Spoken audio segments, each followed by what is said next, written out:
वज़ीर-ए-आज़म शहबाज शरीफ ने कहा कि पाक भारत जंग में आपकी दुआओं से दुश्मन को सबक सिखाया। पाकिस्तान ने भारत को वो सबक सिखाया कि पूरी ज़िंदगी याद रखेगा। मकबूजा कश्मीर की वादी बेगुनाह के खून से सुर्ख हो गई है। नरेंद्र मोदी ने कश्मीरियों पर जुल्म के पहाड़ ढाए। फैसला कर लें कि जंजीरें काटनी और बेड़ियाँ ख़त्म करनी हैं। लोग ताना देते हैं ये लैपटॉप नहीं बल्कि रिश्वत है। लैपटॉप रिश्वत होती तो क्या आज नौजवान डॉक्टर इंजीनियर्स बन सकते थे? अब तक एक भी लैपटॉप सिफारिश पर नहीं दिया गया।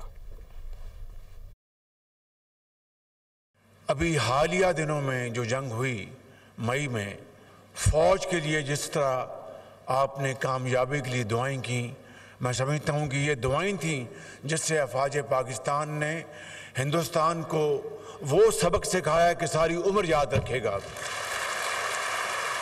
मोदी ने तो कश्मीर के अंदर जुल्म के पहाड़ ढाए और किस तरह कश्मीरियों के ऊपर बर्बरियत और जुल्म की दास्तान आप जब पढ़ते हैं तो आंखें नम हो जाती हैं। आज भी कश्मीर की वादी में उन बेगुनाहों का खून बह रहा है। उनकी खून से कश्मीर की वादी सुर्ख हो चुकी। मैं समझता हूं कि हमें इत्तेहाद, इत्तेफाक और मेहनत से वो दिन आएगा।